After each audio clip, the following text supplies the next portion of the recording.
আল্লাহ নবী বলেছেন পৃথিবীতে ইসলাম এসেছে শুধুমাত্র ইবাদত, নামাজ, রোজার, হজ, যাকাতের বিধান বাস্তবায়নের জন্য নয়।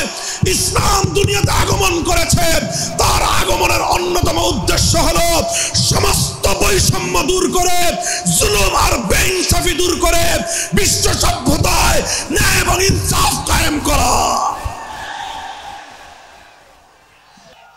মনে রাখবেন, বৈষম্যহীন সমাজ গড়া এটা শুধু বৈষম্য বিরোধী ছাত্র নেতৃবৃন্দের দায়িত্ব নয়।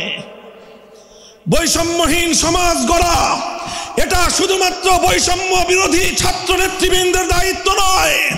বৈষম্যহীন সমাজ গড়া সর্বপ্রথম আল কোরআনের সৈনিকদের দায়িত্ব। বৈষম্যহীন সমাজ গড়া সর্বপ্রথম আল্লাহর নবীর সত্যিকার উম্মতদের দায়িত্ব। ওঠো, দাঁড়াও, হাত মুষ্টিবদ্ধ করো, সমাজ থেকে সকল বৈষম্যের কবর রচনা করবার শপথ নাও। মুহতারাম হাজিরিন, কথাটা খুব জায়গা লক্ষণীয়, শোনার বিষয়। যারা একটা বৈষম্যহীন সমাজ দেখতে চাও, যারা জুলুম এবং অত্যাচারে অতিষ্ঠ হয়ে গিয়েছ, যাদের জীবনকে এই ধরনের অন্যায়, অবিচার, জুলুম, শোষণ, স্বৈরতন্ত্র যাদের অন্তর হৃদয়কে জ্বালিয়ে পুড়িয়ে ছারখার করে দিয়েছে, হে হতাশাগ্রস্ত জাতি, আসল কোরআনের কাছে আমরা তোমাদেরকে মুক্তির বার্তা শোনাই, আমরা তোমাদেরকে সান্ত্বনার বাণী শোনাবো। আসো, হাতে হাত রাখি, সমস্ত বৈষম্য, জুলুম, স্বৈরতন্ত্রের কবর রচনা করে আল্লাহর কোরআনের সমাজ গড়বার জন্য হাতে হাত রাখি। দেখেন, আল্লাহ পাক রব্বুল আলামিন যুগে যুগে যত নবী রাসূল প্রেরণ করেছেন, যুগে যুগে যত আসমানি কিতাব আল্লাহর পক্ষ থেকে অবতীর্ণ হয়েছে, কেন হয়েছে? শুধুমাত্র মুসল্লিদের সমাজ গড়বার জন্য নয়, শুধুমাত্র রোজাদার সমাজ গড়ার জন্য নয়। অবশ্যই কোরআন এবং কিতাব নাজিল হয়েছে নামাজের জন্য, অবশ্যই কোরআন এবং কিতাব নাজিল হয়েছে রোজা, হজ, যাকাত সহ আল্লাহ পাকের যাবতীয় বিধান সমাজে বাস্তবায়ন করার জন্য। তবে একমাত্র এটাই উদ্দেশ্য নয়, বরং সমস্ত কিতাব, সমস্ত নবী রাসূল দুনিয়াতে আগমন করার অন্যতম একটা মৌলিক লক্ষ্য। কোরআনে পাকের সূরাতুল হাদীদ থেকে তেলাওয়াত করেন, অর্থ বুঝেন, মর্ম বুঝার চেষ্টা করেন। লাকাদ আরসালনা রুসুলানা বিল বায়িনাতি ওয়াল হুদা ওয়া আনজালনা মাআহুমুল কিতাবা ওয়াল মিজান লিয়াকুমান নাসু বিল কিসত। আল্লাহ কোরআন বলছে যে আমি নবী রাসূল পাঠিয়েছি, আসমান থেকে যুগে যুগে কিতাব নাজিল করেছি। এই সব কিছুর অন্যতম একটা উদ্দেশ্য হলো লিয়াকুমান নাসু বিল কিসতি। কোরআন নাজিলের উদ্দেশ্য, নবী প্রেরণের উদ্দেশ্য, শরীয়ত প্রেরণের উদ্দেশ্য, ধর্ম প্রেরণের উদ্দেশ্য হলো, অন্যতম উদ্দেশ্য হলো লিয়াকুমান নাসু বিল কিসতি।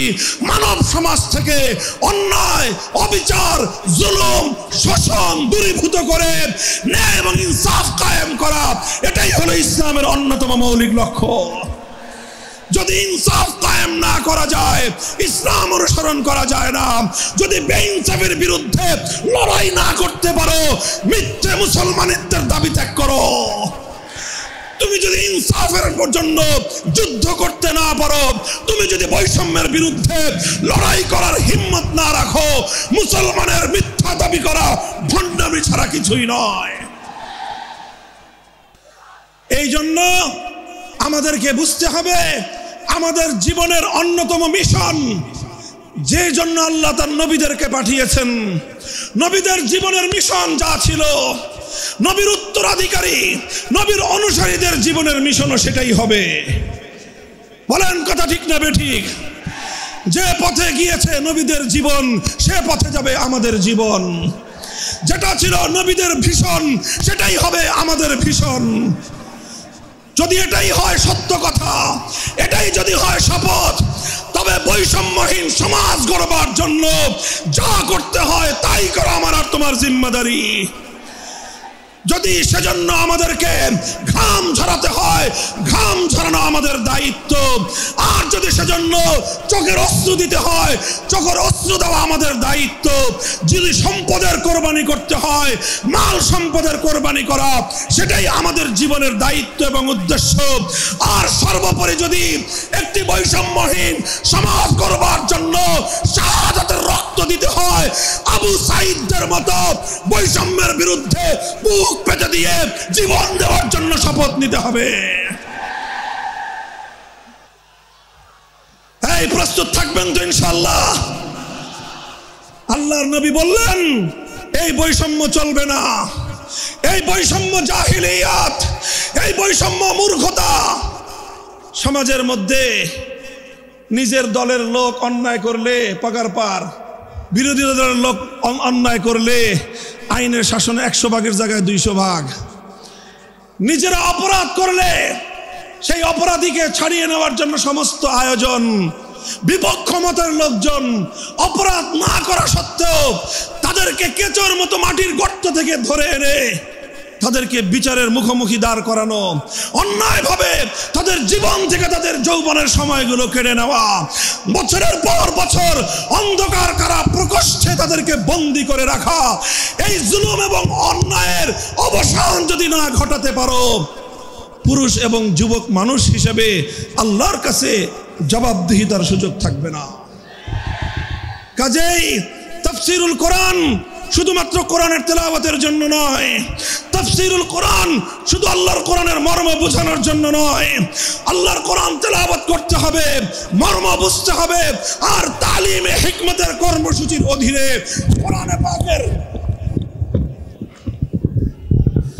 কোরআনে পাকের এক একটা আয়াত, কোরআনের এক একটা বিধান আল্লাহর জমিনে বাস্তবায়ন করার জন্য আমাদের জীবন যৌবনের বাজি লাগায় দিতে হবে, বাজি লাগায় দিতে হবে ইনশাআল্লাহ। হযরত রাসূল আকরাম সাল্লাল্লাহু আলাইহি ওয়াসাল্লাম বলছিলাম, জাতির উদ্দেশ্যে প্রদত্ত মক্কা বিজয়ী মহাবীর আমিরুল মুমিনিন নবিয়ুল্লাহ খলিফাতুল্লাহ ফিল আরদ খলিফাতুল মুসলিমিন মুহাম্মদুর রাসূলুল্লাহ সাল্লাল্লাহু আলাইহি ওয়াসাল্লামের বক্তব্যের কথা। আল্লাহ নবী বললেন, বৈষম্যের কারণে আল্লাহ পাক রব্বুল আলামিন পৃথিবীর বহু জাতিকে ধ্বংস করে দিয়েছেন। সুতরাং শুনে রেখো, আমার দ্বারা বৈষম্য হবে না।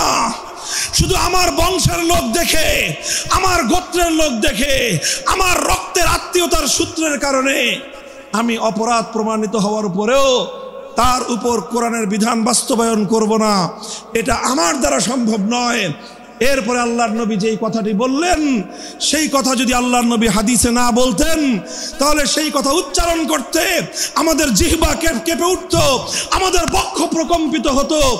আল্লাহর নবী বললেন, ওয়াল্লাহ লাউ আন্না ফাতিমাতা বিনতা মুহাম্মাদিন সারাকাত লাকাতাতু ইয়াদাহা, ওয়াল্লাহি লাউ আন্না ফাতিমাতা বিনতা মুহাম্মাদিন সারাকাত লাকাতাতু ইয়াদাহা। শুধু আমার দাদির গোত্র, আমার বংশের ফাতেমা নামনি মহিলা নয়, আজ যদি আমি মুহাম্মদুর রাসূলুল্লাহর কলিজার টুকরা মেয়ে, আমার জীবনের সবচেয়ে আদরের সন্তান ফাতেমা যদি আজকে চুরি করে ধরা পড়তো, আমি আল্লাহর শপথ করে বলি, আমি তার হাত কেটে দিতে এতটুকু দ্বিধা করতাম না। মুহতারাম হাজিরিন, এটাই হলো তালিমে হিকমত। আল্লাহর কোরআনের বিধান বাস্তবায়ন করতে গিয়ে ছুরি যদি নিজের সন্তানের গলার উপর দিয়ে যায়, ইব্রাহিম খলিলুল্লাহর মতো ছুরি চালায় দিতে দ্বিধা করা যাবে না। যদি ইনসাফ কায়েম করতে গিয়ে ছুরি যদি নিজের সন্তানের হাতের উপর দিয়ে যায়, সে হাত স্তব্ধ হয়ে যাবে না, সে হাত থমকে দাঁড়াতে পারবে না। যেখান দিয়ে ইনসাফ যাবে সেখান দিয়ে ইনসাফকে চালিয়ে দিতে হবে। ربنا وابعث فيهم رسولا منهم يتلو عليهم آياتك ويعلمهم الكتاب والحكمة ويزكيهم إنك أنت العزيز الحكيم। এই আয়াতটি অবতীর্ণ হয়েছে খলিলুল্লাহ ইব্রাহিম আলাইহিস সালাতু ওয়াস সালামের দোয়া হিসাবে, অর্থাৎ তিনি একটি দোয়া করেছিলেন আল্লাহর কাছে। সেই দোয়ার ভাষ্য আল্লাহ পাক রব্বুল আলামিন উদ্ধৃতি আকারে সূরাতুল বাকারার মধ্যে ইব্রাহিম আলাইহিস সালাতু ওয়াস সালামের ইতিহাস বর্ণনার প্রসঙ্গে আল্লাহ আলোচনা করেছেন। তাও আরেকটি ঐতিহাসিক প্রেক্ষাপটে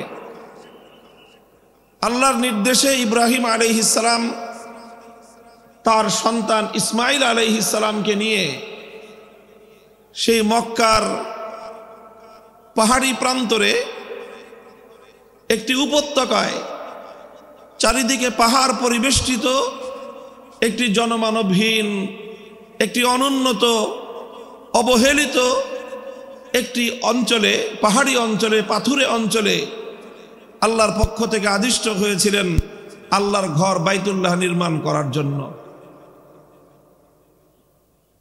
বিওয়াদিন গায়রি জি জারইন, এমন একটি উপত্যকা যেখানে কোনো ফল ফসল হয় না, যেখানে কোনো ফুল ফোটে না, যেখানে কোনো বৃক্ষলতা গজায় না, অর্থাৎ মানুষকে আকৃষ্ট করার মতো সেখানে কিছুই নেই।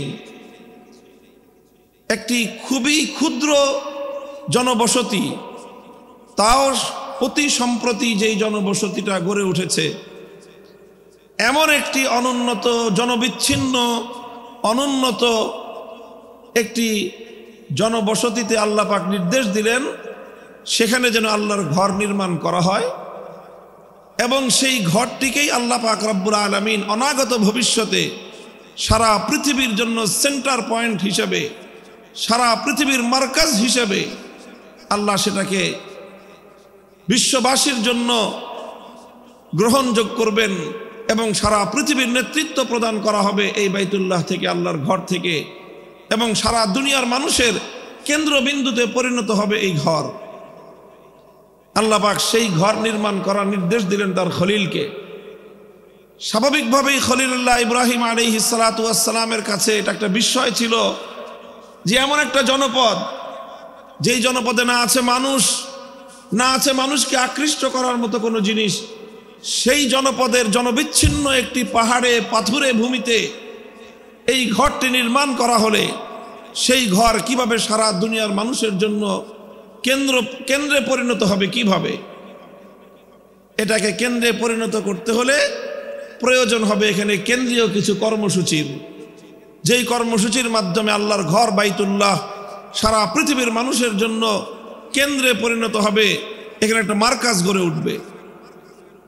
আর সেটা গড়ে উঠবার জন্য ইব্রাহিম আলাইহিস সালাতু ওয়াস সালাম বুঝতে পেরেছিলেন যে একটি মার্কাজ, একটা সেন্টার গড়ে উঠবার জন্য প্রয়োজন হলো একজন কেন্দ্রীয় ব্যক্তিত্বের।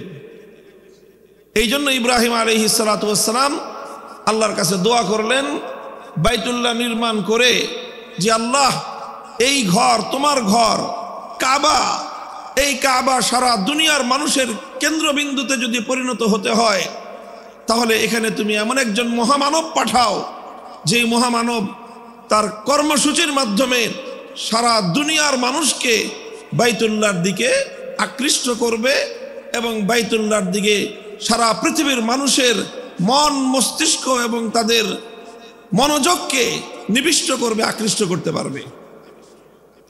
তখন ইব্রাহিম আলাইহিস সালাম আল্লাহর কাছে দোয়া করলেন, হে আল্লাহ, তুমি একজন মানুষ এখানে পাঠাও, একজন মহামানব তুমি পাঠাও, একজন রসুল তুমি পাঠাও, যেই রসুলের কিছু কর্মসূচির কথা ইব্রাহিম আলাইহিস সালাম উল্লেখ করেছেন।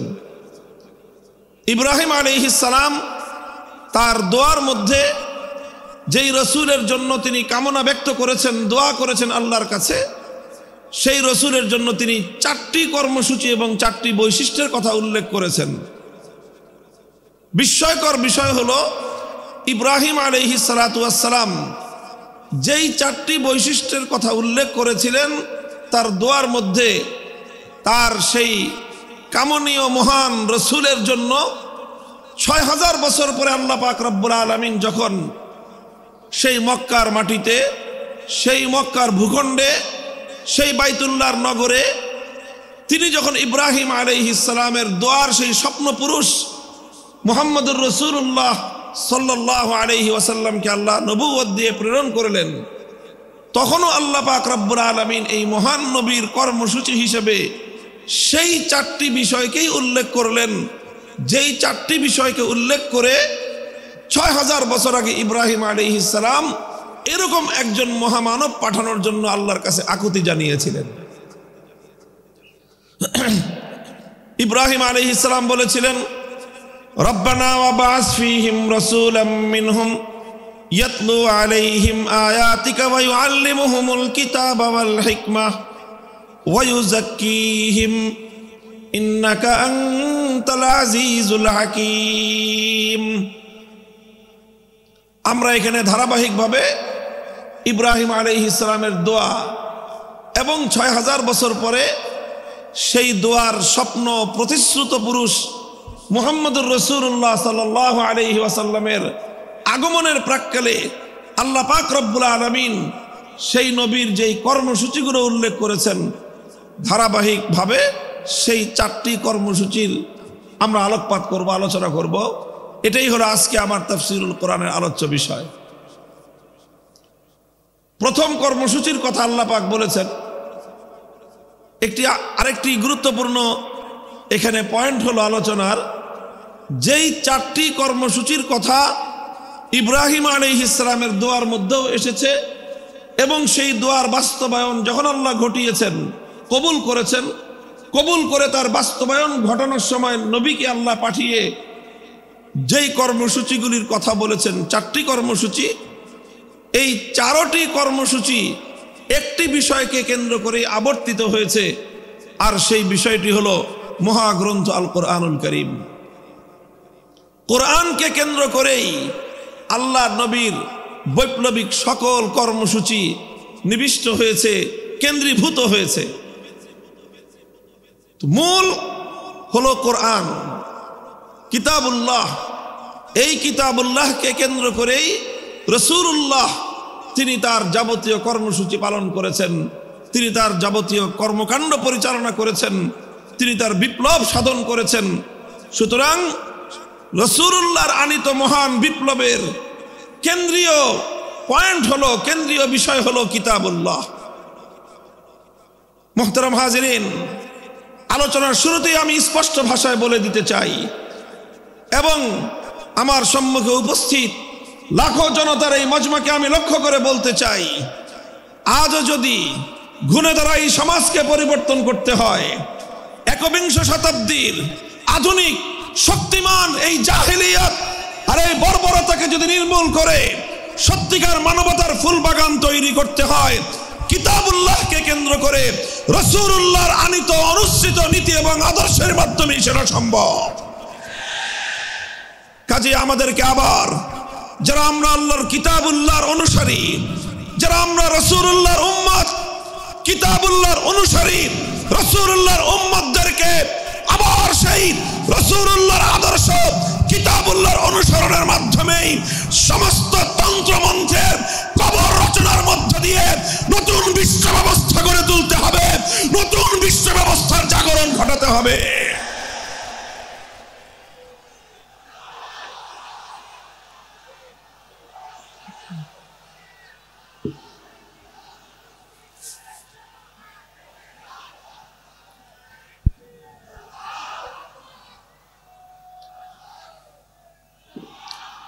মুহতারাম হাজিরিন, রাসূল আকরাম সাল্লাল্লাহু আলাইহি ওয়াসাল্লাম যেই চার কর্মসূচির মাধ্যমে পৃথিবীর আমূল পরিবর্তন ঘটিয়েছিলেন, আমি আবারও স্মরণ করিয়ে দিচ্ছি। নবীজির চারটি কর্মসূচিরই কেন্দ্রবিন্দু ছিল কোরআন, কিতাবুল্লাহ। কিতাবুল্লাহকে কেন্দ্র করে রাসূলুল্লাহর সারা জীবনের সমস্ত দায়িত্ব পালিত হয়েছে। প্রথম দায়িত্ব ছিল আল্লাহর পয়গম্বরের, রব্বানা ওয়াবআস ফীহিম রাসূলাম মিনহুম ইয়াতলু আলাইহিম আয়াতিক। এক নম্বর দায়িত্ব ছিল আল্লাহর মহান কিতাব কিতাবুল্লাহ, কোরআনে কারীমকে তেলাওয়াত করে শোনানো, কোরআনের তেলাওয়াতের সুমধুর ঝংকার তুলে এই মানবতার হৃদয় গহীনের মধ্যে, মানুষের হৃদয় গহীনে বিপ্লবের বীজ অঙ্কুরিত করা, বিপ্লবের বীজ রোপণ করা, জাহেলিয়াতের বিরুদ্ধে আলোর বিচ্ছুরণ ঘটানোর জন্য অন্ধকারের কুহেলিকা ভেদ করে আলোর বিচ্ছুরণ ঘটানোর জন্য মুহাম্মদুর রাসূলুল্লাহ সাল্লাল্লাহু আলাইহি ওয়াসাল্লাম সর্বপ্রথম যেই কর্মসূচি আল্লাহর পক্ষ থেকে প্রাপ্ত হলেন সেই কর্মসূচির নাম হলো তেলাওয়াতে কিতাবুল্লাহ তথা আল্লাহর কোরআনে পাকের তেলাওয়াতের মূর্ছনার মাধ্যমে, কোরআনে পাকের তেলাওয়াতের ঝংকারের মাধ্যমে সমস্ত জাহেলিয়াত এবং অন্ধকারের ভিত শুদ্ধ প্রকম্পন তৈরি করা। দায়িত্ব ছিল তেলাওয়াতে কিতাবুল্লাহ, আল্লাহর কোরআনের তেলাওয়াত, কোরআনের রিসাইটিং, কোরআনের রিডিং পড়া, কোরআনের পাঠ। এক কথায় বলতে গেলে তেলাওয়াতু কিতাবিল্লাহ। আমাদেরকে খুব ভালো করে বুঝতে হবে বিষয়টা যে কোরআনে পাকের তেলাওয়াত এটা একটা স্বয়ং সম্পন্ন কর্মসূচি। বিপ্লবের, আল্লাহর নবীর এই মহান পরিবর্তন, এই ইনকিলাব, এই বিপ্লবের মূল এবং সর্বপ্রথম বুনিয়াদী কর্মসূচি ছিল আল্লাহর কোরআনের তেলাওয়াত। কোরআনে পাকের তেলাওয়াত এটি একটি, আবারও বলছি, স্বয়ং সম্পন্ন কর্মসূচি। স্বয়ং সম্পন্ন কর্মসূচির অর্থ হলো যে কোরআনের তেলাওয়াত করাটাই একটা লক্ষ্য বস্তু। এমনকি একজন মানুষ যদি কোরআনের অর্থ নাও বুঝে, কোরআনের অর্থ যদি সে নাও বুঝে, তবুও কোরআনে পাকের তেলাওয়াত এর যে গুরুত্ব, এর যে তাৎপর্য বিন্দু পরিমাণ ক্ষুণ্ণ হয় না। কোরআনের তেলাওয়াত এটাই আল্লাহ রসুল সাল্লাল্লাহু আলাইহি ওয়াসাল্লামের একটি পূর্ণাঙ্গ কর্মসূচি ছিল। পৃথিবীতে একমাত্র কিতাব, একমাত্র গ্রন্থ যার রিসাইটিং এবং যার তেলাওয়াত এটি একটি বড় ধরনের প্রভাব তৈরি করতে পারে।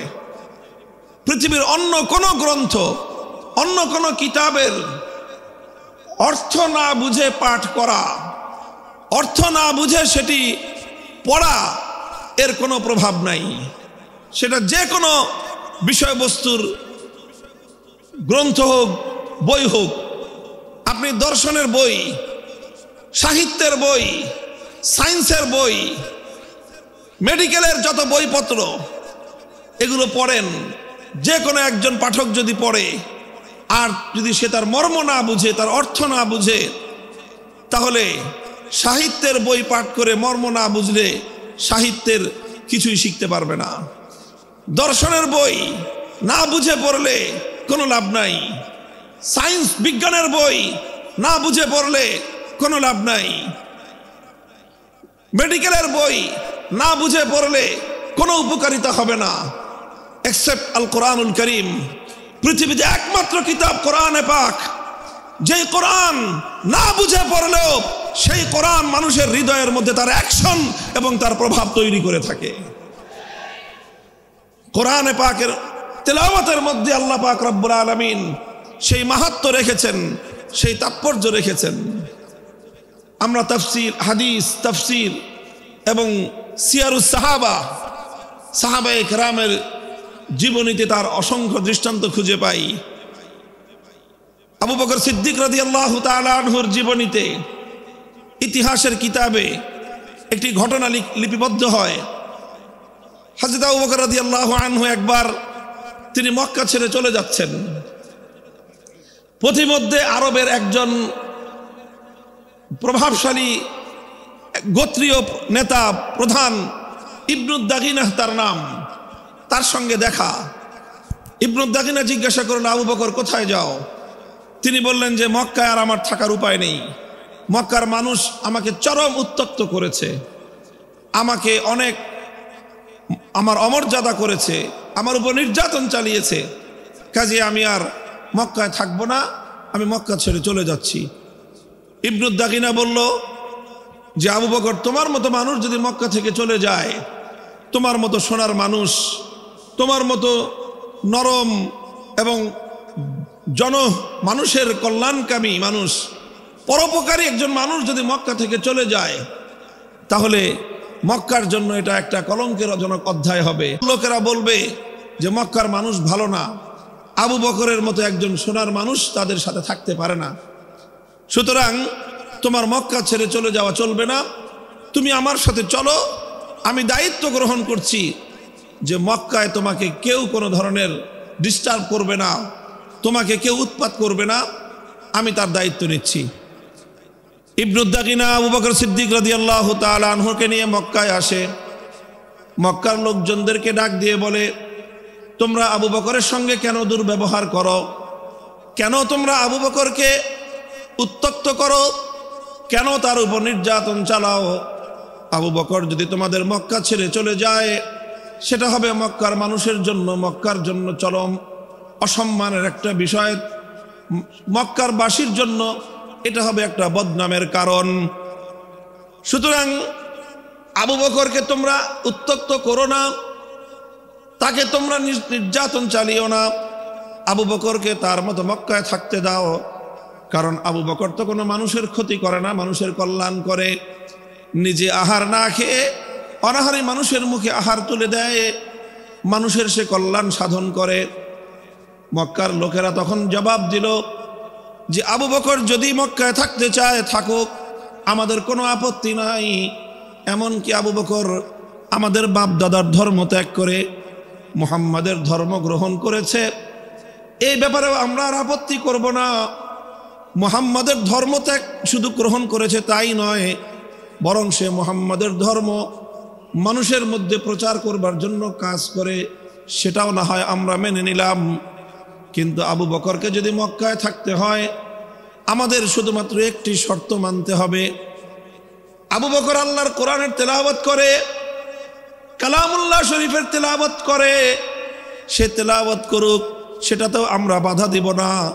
কিন্তু শুধুমাত্র আমাদের একটা শর্ত মানতে হবে, আবু বকরকে কোরআনের তেলাওয়াত করতে হবে তার ঘরের দুয়ার বন্ধ করে, ঘরের ভিতরে।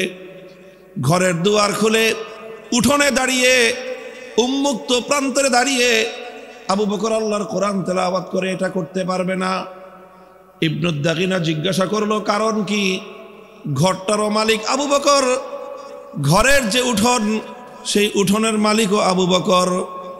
ঘরের উঠোনে, ঘরের বাইরে দাঁড়িয়ে, বারান্দায় দাঁড়িয়ে যদি আবু বকর তেলাওয়াত করে, তোমাদের সমস্যা কোথায়? মক্কার লোকেরা তখন জবাব দিল যে আবু বকর যখন ঘরের বাইরে উন্মুক্ত উঠোনে দাঁড়িয়ে আবেগ মাখা কণ্ঠে আল্লাহর কোরআনে পাকের তেলাওয়াত করতে থাকে, তখন আবু বকর সিদ্দিকের এই কোরআনের তেলাওয়াত এটা মন্ত্রমুগ্ধের মতো, এটা চুম্বকের মতো আমাদের মানুষগুলোকে আকর্ষণ করতে থাকে। এমনকি আমরা ঘরের মধ্যে আমাদের ছোট্ট ছোট্ট শিশুদেরকে পর্যন্ত দড়ি দিয়ে বেঁধে রাখতে পারি না। বাদ ভাঙ্গা জোয়ারের মতো আবু বকরের কোরআনের তেলাওয়াত এটা লোহাকে যেমন চুম্বক আকর্ষণ করে টেনে নেয়, আবু বকরের তেলাওয়াতে কোরআন এভাবেই আমাদের ছোট ছোট শিশু বাচ্চাদেরকে, আমাদের ছোট ছোট শিশুদেরকে পর্যন্ত আবু বকরের দিকে, কোরআনের তেলাওয়াতের দিকে আকৃষ্ট করে টেনে নিয়ে আসে। কোরআন তেলাওয়াত করুক, আপত্তি নাই, কিন্তু এমন ভাবে তেলাওয়াত করতে হবে যেন আমাদের মানুষের কর্ণকুহরে কোরআনের তেলাওয়াতের আওয়াজ পৌঁছতে না পারে। মুহতারাম হাজিরিন, ইতিহাস বলে এভাবেই শুধু আল্লাহর কোরআনের তেলাওয়াত এটাই সর্বপ্রথম মক্কার কায়েমি স্বার্থবাদীদের জাহিলিয়াতের ভিত শুদ্ধ কাঁপিয়ে দিয়েছিল। কোরআনের তেলাওয়াতের মধ্যে আল্লাহ পাক রব্বুল আলামিন সেই অ্যাকশন এবং সেই প্রভাব রেখে দিয়েছেন, সেই তাসির রেখে দিয়েছেন। বলেন সুবহানাল্লাহ। আজ কোরআনে পাকের তেলাওয়াত আমরা ছেড়ে দিয়েছি, ভুলে গিয়েছি। খুবই স্বল্প পরিমাণ মানুষ উম্মতের মধ্য থেকে আল্লাহর কোরআনে পাকের বিশুদ্ধ তেলাওয়াত করতে পারে। কোরআনের সেই তেলাওয়াতের সেই পরিবেশ আবার জিন্দা করা চাই। যারা ইসলামী সমাজ গঠন করতে চায়, যারা জাহিলিয়াতকে দূর করে, অন্ধকারকে তিরোহিত করে আলোকবর্তিকে প্রজ্বলিত করতে চাই, দিকে দিকে মানুষের কানে কানে, প্রতিটি ঘরে ঘরে আল্লাহর কোরআনের তেলাওয়াতের সুরের মূর্ছনায় এই জাহিলিয়াতের কবর রচনা করবার বিপ্লব শুরু করতে হবে।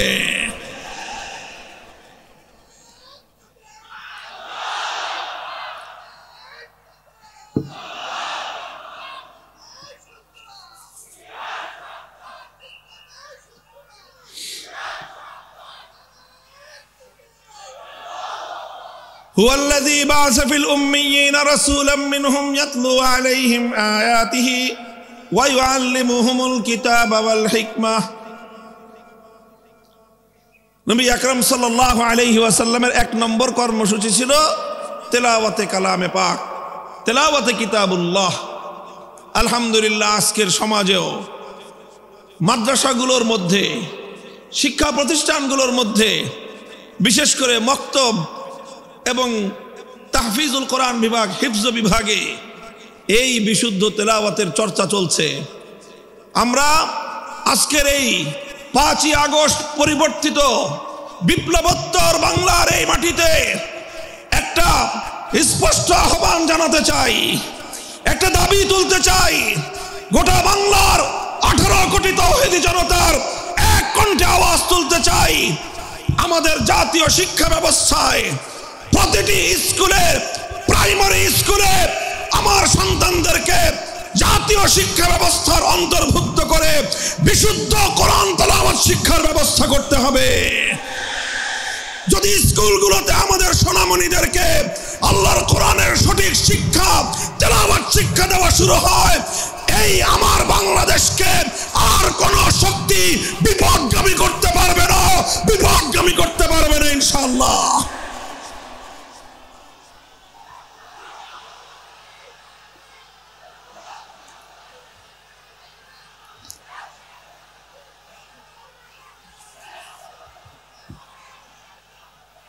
এদেশের মুসলমানদের ট্যাক্সের পয়সা দিয়ে, রাষ্ট্রীয় অর্থে আমাদের সন্তানদের শিক্ষা ব্যবস্থা পরিচালিত হয়। সেই শিক্ষা ডারউইনের মতবাদ শেখানো হবে। সেই শিক্ষা ব্যবস্থায় সেখানে নানা ধরনের গাঁজাখুরি গল্প শেখানো হবে। সেখানে বিবর্তনবাদের মতো চরম বিতর্কিত, অগ্রহণযোগ্য মতবাদ শিক্ষা দেওয়ার নামে সভ্য যুগে অসভ্যতা এবং বর্বরতার শিক্ষা দেওয়া হবে। ট্রান্সজেন্ডারের মতো চরম বিতর্কিত শিক্ষা দেওয়া হবে। সেখানে বৈষম্যের মতো এই সকল শিক্ষা দীক্ষার মাধ্যমে একটি অসভ্য পাশ্চাত্যের উলঙ্গ, অর্ধ উলঙ্গ সমাজ তৈরি করার যে অপচেষ্টা নতুন বাংলাদেশ সেটা বরদাস্ত করবে না, সেটা বরদাস্ত করা যাবে না।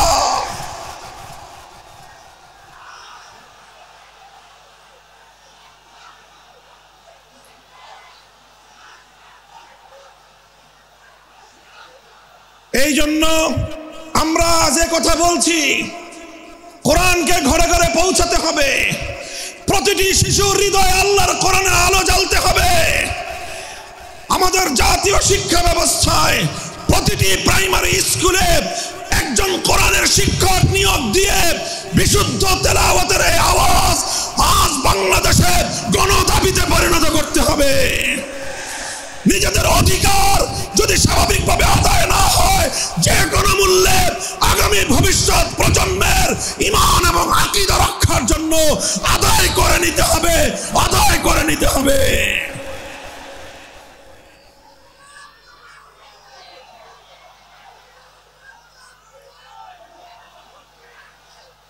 মুহতারাম হাজিরিন, এখানে বিভিন্ন শ্রেণী পেশার মানুষ রয়েছেন। আইন শৃঙ্খলা রক্ষাকারী বাহিনীর ভাইরা রয়েছেন, গোয়েন্দা সংস্থার লোকেরা রয়েছেন, এখানে বিভিন্ন শিক্ষা প্রতিষ্ঠানের শিক্ষক শিক্ষিকা মহোদয় রয়েছেন, অনেক শিক্ষা প্রতিষ্ঠানের পরিচালক মণ্ডলীর সদস্যরা রয়েছেন। আপনারা সকলেই বিবেচনা করে দেখুন যে এত কিছু শিক্ষা দেওয়া হয়, এতগুলো সাবজেক্ট পড়ানো হয়, এত শিক্ষক শিক্ষিকা জাতীয় শিক্ষা ব্যবস্থার শিক্ষাঙ্গনগুলোতে রাষ্ট্রীয়ভাবে প্রতিপালিত হয়, তাদের সকলের আয়োজন হয়, অথচ কোটি কোটি কচি কাঁচা শিক্ষার্থীদের জন্য জাতীয় শিক্ষা ব্যবস্থায় আল্লাহর কোরআনের বিশুদ্ধ তেলাওয়াতটুকু শিক্ষা দেওয়া হলো না।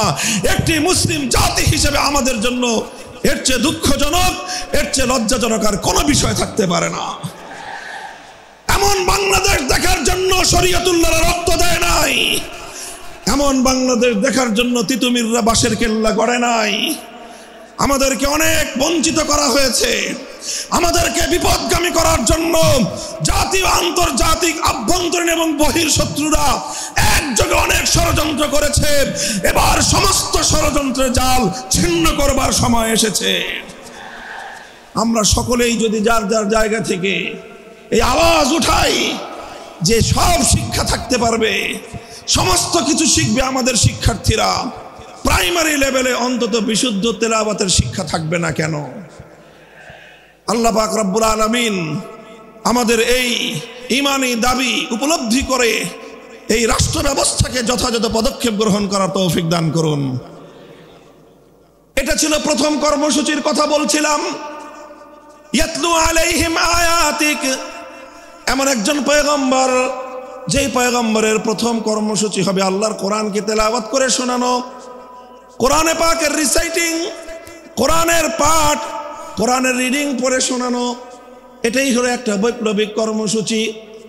রাসূল আকরাম সাল্লাল্লাহু আলাইহি ওয়াসাল্লামের দ্বিতীয় কর্মসূচির কথা আল্লাহর কোরআন বলছে, ওয়া ইউআল্লিমুহুমুল কিতাব, যেই কোরআনের তেলাওয়াত হলো, যেই কোরআন পড়ে শোনানো হলো, এক নম্বর কর্মসূচির মাধ্যমে কোরআনকে তেলাওয়াত করে মানুষের কানে কানে পৌঁছে দেয়া হলো।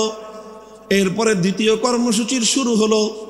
দ্বিতীয় কর্মসূচিটা হলো ওয়া ইউআল্লিমুহুমুল কিতাব, যেই কোরআনকে তুমি তেলাওয়াত করেছো, ওগো আমার নবী, এবার এ জাতিকে তুমি কোরআনে পাকের মর্ম বোঝাও, কোরআনের অর্থ বোঝাও, কোরআনের উদ্দেশ্য বোঝাও, কোরআনের ব্যাখ্যা বোঝাও। তাফসীরের মাধ্যমে মানুষের কাছে আল্লাহর মেসেজ এবং আল্লাহ পাকের পয়গামগুলো বিশ্ব মানব জাতির কাছে তুলে ধরো। রাসূল আকরাম সাল্লাল্লাহু আলাইহি ওয়াসাল্লামের দ্বিতীয় দফা কর্মসূচির শিরোনাম হলো তালিমুল কিতাব, অর্থাৎ আল্লাহর কিতাবের মর্ম এবং তার ব্যাখ্যা শিক্ষা প্রদান করা। আল্লাহর নবী পবিত্র কোরআনে পাককে এভাবেই ব্যাখ্যা করে শিখিয়েছেন, মানুষকে বুঝিয়েছেন, কোরআনের অর্থ বুঝিয়েছেন। কোরআনের এক একটা শব্দ শব্দ করে আল্লাহর নবী এই উম্মতের সামনে তার মর্ম ব্যাখ্যা করেছেন। আল্লাহর নবী কোরআনে পাককে বোঝাতে গিয়ে যেই কথাগুলো বলেছেন, কিয়ামত পর্যন্ত আল্লাহর নবীর সেই কথাগুলোই হাদিসে রাসূল হিসেবে উম্মতে মুহাম্মাদিয়ার কাছে সংরক্ষিত এক মহান মূল্যবান আমানত। তিনি কোরআন শিক্ষা দিয়েছেন, কোরআনের মর্ম বুঝিয়েছেন, কোরআনের ব্যাখ্যা বুঝিয়েছেন। আল্লাহ পাক রব্বুল আলামিন মানব জাতিকে লক্ষ্য করে কি মেসেজ পাঠিয়েছেন, কি বার্তা তিনি দিয়েছেন, সেই বার্তা আর আল্লাহর সেই পয়গামগুলো নবী আকরাম সাল্লাল্লাহু আলাইহি ওয়াসাল্লাম মানুষকে বুঝিয়েছেন। এটা হলো আল্লাহর নবীর 2 নম্বর কর্মসূচি। 1 নম্বর কর্মসূচির শিরোনাম হলো তেলাওয়াতে কিতাব। সবাই বলেন, 1 নম্বর কর্মসূচি হলো তেলাওয়াতে কিতাব। বলেন 1 নম্বর কর্মসূচি কি? 2 নম্বর কর্মসূচি হলো তালিমে কিতাব। বলেন 2 নম্বর কর্মসূচি কি? তালিমে কিতাব। 1 নম্বর ছিল তেলাওয়াতে কিতাব, 2 নম্বর হলো তালিমে কিতাব। তেলাওয়াতে কিতাবের অর্থ হলো শুধু কোরআন পড়া, বুঝুক বা না বুঝুক কোনো সমস্যা নাই, বুঝে পড়লেও সওয়াব হবে, না বুঝে পড়লেও সওয়াব হবে, বুঝে পড়লেও হৃদয়ে প্রভাব তৈরি করবে, না বুঝে পড়লেও হৃদয়ে প্রভাব তৈরি করবে। আল্লাহর কোরআন একমাত্র গ্রন্থ যার প্রতিটি অক্ষরের মধ্যে আল্লাহ পাক রব্বুল আলামিন এক অসাধারণ এবং এক অসম্ভব রকম শক্তি দিয়ে আল্লাহ প্রতিটি অক্ষরকে নাজিল করেছেন। 2 নম্বর তেলাওয়াত, 2 নম্বর কর্মসূচি হলো তালিমে কিতাব। 1 নম্বর কর্মসূচির মাধ্যমে যেই কোরআনকে তেলাওয়াত করা হলো, 2 নম্বর কর্মসূচির মাধ্যমে এবার সেই কোরআনের মর্ম এবং তার ব্যাখ্যা শিক্ষা দেওয়া হবে। আল্লাহর রাসূল সাল্লাল্লাহু আলাইহি ওয়াসাল্লাম উম্মতকে 23 বছরে একটা একটা অক্ষর করে তার মর্ম শিক্ষা দিয়েছেন। সাহাবায়ে কেরাম আল্লাহর নবীর কাছ থেকে কোরআনের মর্মগুলো শিখেছেন শুধুমাত্র আরবি ভাষার মাধ্যমে। আরবের সাহাবীরা আল্লাহর কোরআনকে যথাযথ বুঝতে পারেন নাই, আরবি ভাষার মাধ্যমে অনেক জায়গায় তারা উল্টো বুঝেছেন। আল্লাহর উদ্দেশ্য তারা উদ্ধার করতে পারেননি, আল্লাহর মর্ম তারা উপলব্ধি করতে পারেননি, বরং আল্লাহর কোরআনের অর্থ বুঝতে গিয়ে সাহাবায়ে কেরামকে, আরবের মানুষকে প্রতিটি পদে পদে আল্লাহর পয়গম্বর মুহাম্মদুর রাসূলুল্লাহ সাল্লাল্লাহু আলাইহি ওয়াসাল্লামের দ্বারস্থ হতে হয়েছে। আর আল্লাহর নবী প্রতিটি আয়াতকে উম্মতের সামনে এভাবে ব্যাখ্যা করে করে বুঝিয়ে দিয়েছেন। বুঝা গেল কথা? আপনারা রিপ্লাই দিয়েন, কথা বুঝতে পারলেন? তাহলে কোরআনে পাকের রাসূলুল্লাহ সাল্লাল্লাহু আলাইহি ওয়াসাল্লামের 1 নম্বর কর্মসূচি ছিল তেলাওয়াতে কিতাব, 2 নম্বর কর্মসূচি কি ছিল? তালিমে কিতাব। কি ছিল? তালিমে কিতাব। এটা ছিল 2 নম্বর কর্মসূচি। তালিমে কিতাবের অর্থ হলো আল্লাহ যা কিছু বলেছেন তার মর্ম, তার উদ্দেশ্য, তার ব্যাখ্যা, এটাকে এক্সপ্লেইন করে, এটাকে বিস্তারিত বিবরণের মাধ্যমে মানুষকে বুঝিয়ে দেওয়া, উম্মতকে বুঝিয়ে দেয়া, আল্লাহর বান্দাদেরকে বুঝিয়ে দেয়া। আল্লাহ এজন্যই বলেছেন ওয়া আনজালনা ইলাইকাজ যিকরা লিতুবাইয়িনা লিন-নাসি মা নুযিলা ইলাইহিম ওয়া লাআল্লাহুম ইয়াতাফাক্কারুন। ওগো আমার নবী, আমি আমার এই মহাগ্রন্থ কোরআনে পাক আপনার কাছে নাজিল করেছি। পাহাড়ের উপর আমি অবতীর্ণ করি নাই, আসমানের উপর আমি অবতীর্ণ করি নাই, বাইতুল্লাহর উপর আমি অবতীর্ণ করি নাই, অন্য কোনো কিছুর উপর আমি আমার এই কোরআনকে অবতীর্ণ করি নাই। আমার এই কোরআন আমি আপনার নিকট এজন্যই নাজিল করেছি, কারণ আপনার ব্যাখ্যা ছাড়া এই উম্মত এবং এই বিশ্ববাসী আল্লাহর কালামকে পরিপূর্ণভাবে এর অর্থ কোনোদিন এর অর্থ বুঝতে পারবে না, এর মর্ম উদ্ঘাটন করতে পারবে না। এজন্য নবীর 2 নম্বর কর্মসূচি হলো কোরআনে পাকের ব্যাখ্যা বুঝানো। তিনি আলহামদুলিল্লাহ সেই ব্যাখ্যা বুঝিয়েছেন, তিনি সেই মর্ম শিখিয়েছেন। আলহামদুলিল্লাহ আজও উম্মতের মধ্যে কোরআনের অর্থ বোঝানোর প্রক্রিয়া অব্যাহত আছে। মাদ্রাসা শিক্ষার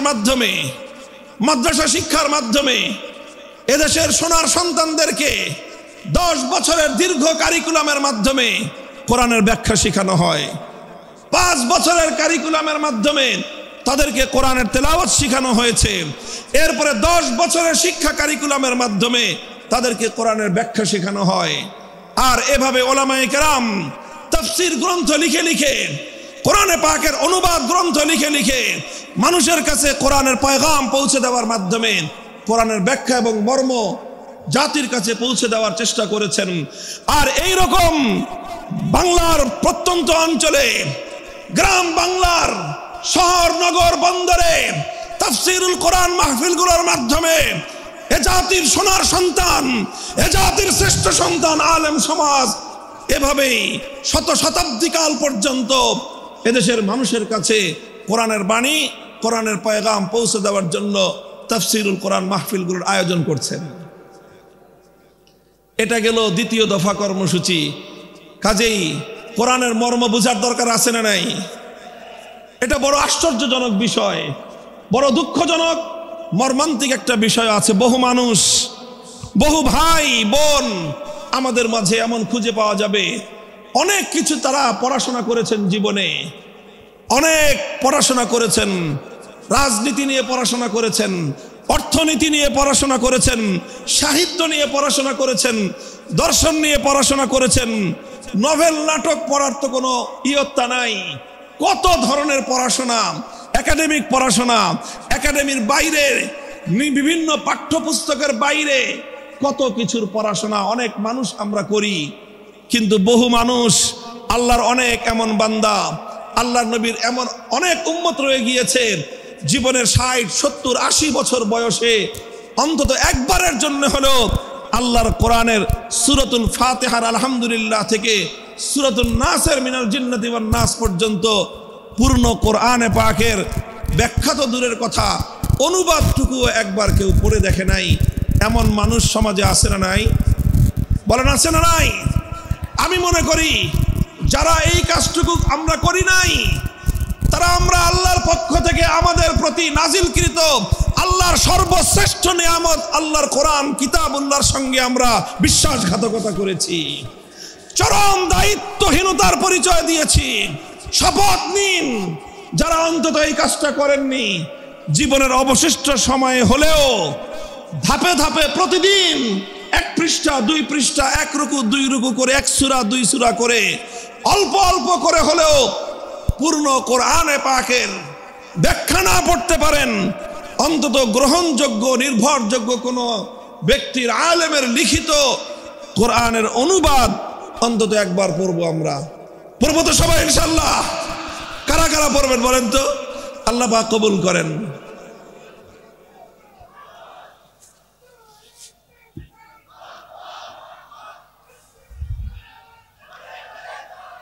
আমরা আল্লাহর কোরআনের আলো ঘরে ঘরে জ্বালতে চাই। ঘরে ঘরে জ্বালার আগে অন্তত প্রথম আমাদের হৃদয়ে গহীনে আল্লাহর কোরআনের আলো জ্বালতে হবে। প্রতিটি মুসলমান কোরআনের তেলাওয়াত শেখার চেষ্টা করতে হবে। দ্বিতীয়ত, কোরআনের মর্ম বোঝার জন্য তালিমে কিতাবের কর্মসূচির আওতায় আমাদের আসতে হবে। আল্লাহর নবীর প্রথম কর্মসূচি তেলাওয়াতে কিতাবের আওতায় এসে কোরআনে পাকের তেলাওয়াত শিখতে হবে। কোরআনে পাকের দ্বিতীয় কর্মসূচি, রাসূলুল্লাহর দ্বিতীয় কর্মসূচি তালিমে কিতাবের আওতায় এসে অন্তত জীবনে একবার হলেও পবিত্র কোরআনে পাকের অনুবাদ ফার্স্ট টু লাস্ট, আগাগোড়া একবার অন্তত আপনি অধ্যয়ন করুন। আমি আত্মবিশ্বাসের সঙ্গে বলতে পারি, একজন মানুষ যদি মনোযোগ সহকারে পূর্ণ কোরআনে পাক একবার অনুবাদ পাঠ করে, কোরআন তার হৃদয়ের গহীনে এমন প্রভাব তৈরি করতে পারবে, পৃথিবীতে আর কোনো কিছু তার হৃদয়ে এত গহীন প্রভাব তৈরি করতে পারবে না ইনশাআল্লাহ।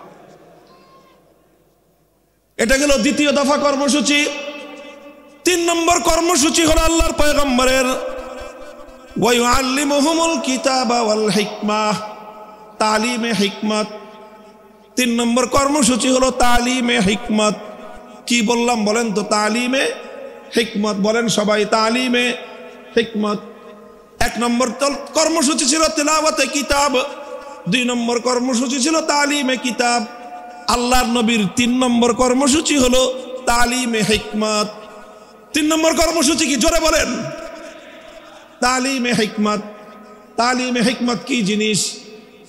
তাফসীরে মারিফুল কোরআনে পাকের তাফসীরে মারিফুল কোরআনের মধ্যে আল্লামা মুফতি শফি রহমতুল্লাহ আলাইহি, পাক ভারত উপমহাদেশের মুফতি আজম, তিনি সহ অনেক মুফাসসিরিনে কেরামগণ তালিমে হিকমতের যে অগ্রগণ্য ব্যাখ্যা লিখেছেন, সেটা হলো এই তালিমে হিকমত মানে হলো যে প্রথমে কোরআনে পাকের তেলাওয়াত করা হলো, এটা ছিল 1 নম্বর কাজ। তারপরে কোরআনে পাকের মর্ম এবং তার অর্থ এবং তার ব্যাখ্যা শিক্ষা দেওয়া হলো, এটা ছিল তালিমে কিতাব। এটা ছিল 2 নম্বর কর্মসূচি। বন্ধুগণ, আল্লাহর পাক রব্বুল আলামিন তার নবীকে বলেছেন, শুধুমাত্র মৌখিকভাবে কোরআনের অর্থ বুঝিয়ে দিলেই এই জাতি আমার বান্দারা এই কোরআনকে পরিপূর্ণ অনুধাবন করতে পারবে না। শুধুমাত্র ব্যাখ্যা শোনায়ে দিলে, শুধুমাত্র অর্থ শোনায়ে দিলে, অথবা শুধুমাত্র ব্যাখ্যা পড়ায়ে দিলে, শুধু পড়ানো আর শোনানোর দ্বারাই আল্লাহর কোরআনকে এ জাতি পরিপূর্ণভাবে অনুধাবন করতে পারবে না। বরং কোরআনে পাক এটাকে যদি এ জাতির কাছে পরিপূর্ণভাবে উপস্থাপন করতে হয়, আল্লাহর বান্দাদেরকে যদি কোরআনে পাক পরিপূর্ণভাবে বোঝাতে হয়, তাহলে কোরআনের মর্ম বলার পাশাপাশি যেই কাজটা করতে হবে সেটা হলো পবিত্র কোরআনে পাককে যথাযথভাবে এর যেই সকল বিষয়গুলোর সাথে প্র্যাকটিসের সম্পর্ক রয়েছে, সেই বিষয়গুলিকে আল্লাহর নবী প্র্যাকটিক্যাল বাস্তবায়ন করে দেখায় দেওয়া, এটার নামই হলো তালিমে হিকমত। অর্থাৎ কোরআন এটা শুধুমাত্র থিওরিটিক্যাল কোনো গ্রন্থ নয়। এটার থিওরি যতটা উপলব্ধি করতে হয়, থিওরিগুলো যতটা আত্মস্থ করতে হয়, থিওরিটা যতভাবে বুঝতে হয়, পাশাপাশি কোরআনকে বুঝতে হলে তার তৃতীয় যে কর্মসূচি সেটা হলো প্র্যাকটিক্যালভাবেই কোরআনকে বুঝতে হবে। আপনারা যারা জেনারেল শিক্ষায় শিক্ষিত, বিশেষ করে যাদের সায়েন্স ব্যাকগ্রাউন্ড, তারা খুব ভালো করে জানেন যে সায়েন্সের বিশেষ করে এই যে আপনার সায়েন্সের যে অনেকগুলো সাবজেক্ট রয়েছে, পদার্থবিজ্ঞান, তারপরে আরো অন্যান্য অনেকগুলো সাবজেক্ট, যেগুলো শুধুমাত্র বই পড়ায় দিলে শিক্ষার্থীরা পরিপূর্ণভাবে উপলব্ধি করতে পারে না, বরং তার প্র্যাকটিক্যাল করতে হয়।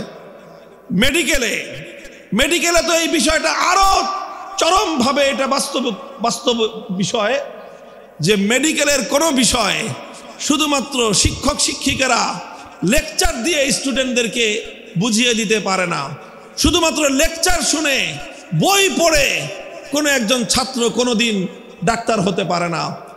লেকচার শুনতে হয়, বই এবং শীট পড়তে হয়, পাশাপাশি প্রত্যেকটা বিষয়ের জন্য এখানে প্র্যাকটিক্যাল করার জন্য ল্যাবরেটরি থাকে। এই যে এখানে আদ্দিন মেডিকেল কলেজে যান, আমি দেখেছি এটার পরিদর্শন করে, এখানে চমৎকার সব ল্যাবগুলো রয়েছে। প্রতিটি ক্লাসের প্রতিটি বর্ষের শিক্ষার্থীদের জন্য প্রায় প্রতিটি ক্লাসের সাথে সাথে প্র্যাকটিক্যাল হাতে কলমে মেডিকেল সায়েন্সের শিক্ষা দেওয়ার জন্য মানব দেহের অঙ্গ প্রত্যঙ্গের ডিটেলস বিবরণ হাতে কলমে আঙ্গুল দিয়ে প্র্যাকটিক্যাল দেখিয়ে দিয়ে একজন শিক্ষার্থীকে সেখানে শিক্ষা দেওয়া হয়। কথা বলেন ঠিক না বেঠিক? মেডিকেল সায়েন্স যতটা প্র্যাকটিক্যাল, কোরআনে পাক তার চেয়ে বেশি প্র্যাকটিক্যাল। কোরআন শুধুমাত্র অর্থ বুঝে, শুধু ব্যাখ্যা বুঝে আল্লাহর কোরআনের উপর পরিপূর্ণভাবে আমল করা কশিনকালেও সম্ভব নয়। রাসূল আকরাম সাল্লাল্লাহু আলাইহি ওয়াসাল্লামের 3 নম্বর কর্মসূচি হলো তালিমে হিকমত। তালিমে হিকমতের অর্থ হলো তেলাওয়াতে কিতাবের মাধ্যমে যেই কোরআনের তেলাওয়াত হয়েছে, তালিমে কিতাবের মাধ্যমে যেই কোরআনের অর্থ এবং ব্যাখ্যা শিক্ষা দেওয়া হয়েছে, তালিমে হিকমতের মাধ্যমে সেই কোরআনে পাকের প্র্যাকটিক্যাল বিষয়গুলো বাস্তবে প্রতিফলিত করে প্র্যাকটিক্যাল করে উম্মতকে দেখিয়ে দিতে হবে। এটা হলো তালিমে হিকমত। এবং নবী আকরাম সাল্লাল্লাহু আলাইহি ওয়াসাল্লাম তার জীবনের একটা গুরুত্বপূর্ণ অধ্যায় তালিমে হিকমতের মধ্যে কাটিয়েছেন। উম্মতকে প্র্যাকটিক্যাল শিখিয়েছেন। কোরআন কিভাবে শিখিয়েছেন যেমন উপলব্ধি করুন। দৃষ্টান্ত দিয়ে আমি বলছি সংক্ষেপে। আল্লাহ পাক কোরআনে আয়াত নাজিল করলেন, আকিমুস সালাত, সালাত কায়েম করো। আল্লাহ নবী প্রথমে তেলাওয়াত শোনালেন, আকিমুস সালাত ওয়া আতুজ যাকাত ওয়া আতিউল্লাহ ওয়া রাসূলহু। তেলাওয়াত শোনালেন, 1 নম্বর কর্মসূচি পালিত হলো। তারপরে সালাতের মর্ম ব্যাখ্যা করে বোঝালেন যে সালাতের অর্থ কি। আল্লাহ নবী বুঝিয়ে দিলেন সালাতের অর্থ হলো এমন একটা ইবাদত যে ইবাদতের মধ্যে তাকবীরে তাহরিমা থাকবে, যে ইবাদতের মধ্যে সূরা ফাতিহার তেলাওয়াত থাকবে, যে ইবাদতের মধ্যে সূরা ফাতিহার পরে আরো কোরআনের তেলাওয়াত থাকবে, যে ইবাদতের মধ্যে রুকু থাকবে, রুকুর মধ্যে তাসবিহ থাকবে, তারপরে সাজদা থাকবে, সাজদার মধ্যে তাসবিহ থাকবে, তারপরে বৈঠক হবে, সেই বৈঠকের মধ্যে তাশাহুদ থাকবে। এইভাবে সালামের মাধ্যমে যে ইবাদতটা সমাপ্ত হবে, সালাতের দ্বারা সেই ইবাদত উদ্দেশ্য, সেই সালাতকে কায়েম করতে বলেছেন। কিয়ামের ইকামতের কি অর্থ আল্লাহর নবী তার সব কিছু ব্যাখ্যা করে বুঝিয়ে দিয়েছেন। এখানেই নবীজির দায়িত্ব শেষ হয়নি, বরং সালাত কিভাবে আদায় করতে হবে রাসূল আকরাম সাল্লাল্লাহু আলাইহি ওয়াসাল্লাম প্র্যাকটিক্যাল ভাবে সেটা উম্মতকে শিক্ষা দিয়েছেন। মদিনার মসজিদ নববীর মধ্যে তিনি মিম্বার স্থাপন করে সেই মিম্বারের উপর দাঁড়িয়ে রাসূলুল্লাহ সাল্লাল্লাহু আলাইহি ওয়াসাল্লাম 2 রাকাত নামাজ আদায় করেছেন। সকলে দর্শক, আল্লাহর নবী সালাত আদায়কারী, সকল সাহাবী দর্শক। এরপরে আল্লাহর নবী সকলকে লক্ষ্য করে বললেন, সল্লু কামা রাআইতুমুনি উসাল্লি, তোমরা আমাকে যেভাবে নামাজ পড়তে দেখলে ঠিক সেভাবেই তোমরা নামাজ পড়বে। শুধু আমার কথা শুনে নামাজ পড়বে না, আমার হাদিস পড়ে শুধু নামাজ পড়বে না, বরং আমার নামাজ দেখে দেখে তোমরা নামাজ শিখবে। প্র্যাকটিক্যালি নামাজ শিক্ষা দিয়েছেন। এই যে নামাজের যে প্র্যাকটিক্যাল শিক্ষা দিলেন, এটার নামই হলো তালিমে হিকমত।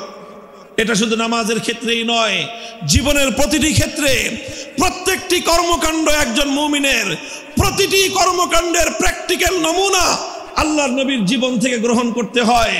নবীর জীবনে প্রতিটি কাজের যেই প্র্যাকটিক্যাল নমুনা আছে, সেই প্র্যাকটিক্যাল নমুনাটাই হলো তালিমে হিকমত, সেটাই হলো কোরআনে পাকের প্র্যাকটিক্যাল। আল্লাহর নবীর উপর কোরআনে আয়াত নাজিল হলো, আস-সারিকু ওয়াস-সারিকাতু ফাকতাউ আইদিয়াহুমা জাযাআম বিমা কাসাবা নাকালাম মিনাল্লাহ ওয়াল্লাহু আজিজুন হাকীম।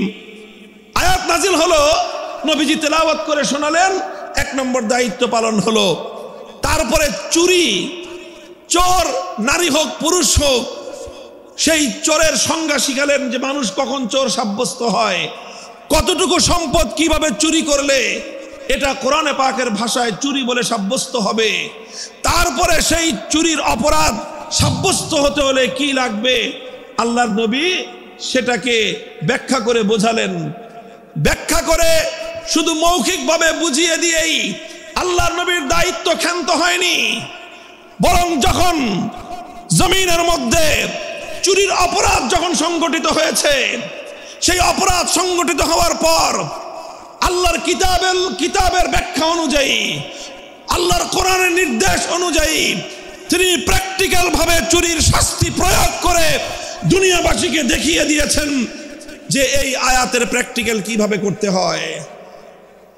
আল্লাহ বলেছেন, চোর যদি চুরি করে ধরা পড়ে, নারী হোক বা পুরুষ হোক, যদি সংরক্ষিত স্থান থেকে কোনো মানুষ অন্যের অন্তত 10 দিরহাম মূল্যমানের কোনো সম্পত্তি সংরক্ষিত স্থান থেকে যদি চুরি করে, আর সেই চুরির অপরাধ যদি যথাযথ নির্ভরযোগ্য সাক্ষীর মাধ্যমে আদালতের সামনে প্রমাণিত হয়ে যায়, ফাক্তাউ আইদিয়াহুমা, নির্দেশ হলো আল্লাহর, তখন সেই চোর নারী বা পুরুষের হাত কেটে দাও। আল্লাহর নবী শুধুমাত্র কোরআনের এই আয়াতের তেলাওয়াত করে দায়িত্ব ক্ষান্ত করেননি, শুধু এই আয়াতের মর্ম বুঝিয়ে দায়িত্ব ক্ষান্ত করেননি, বরং যখন এই অপরাধ সংগঠিত হয়েছে, আল্লাহর নবী দ্বিধাহীন চিত্তে তিনি এই আয়াত প্রয়োগ করে দুনিয়াবাসীকে দেখিয়ে দিয়েছেন কিভাবে আল্লাহর আইন আল্লাহর জমিনে বাস্তবায়ন করতে হয়। বুখারী শরীফের হাদিসের কিতাবের মধ্যে বর্ণিত হয়, আল্লাহর নবী যখন মক্কা বিজয় করলেন, মক্কা বিজয়ের পরপর একটা চুরির ঘটনা ঘটলো মক্কা নগরীতে। চুরির ঘটনায় অপরাধী বলে চিহ্নিত হলো একজন সম্ভ্রান্ত মানুষ, একজন নারী মানুষ, মহিলা মানুষ। সে চুরি করে ধরা পড়েছে। নাম হলো তার ফাতেমা, গোত্র হলো তার বনু মখজুম, ফাতেমায়ে মখজুমিয়া বলা হয়।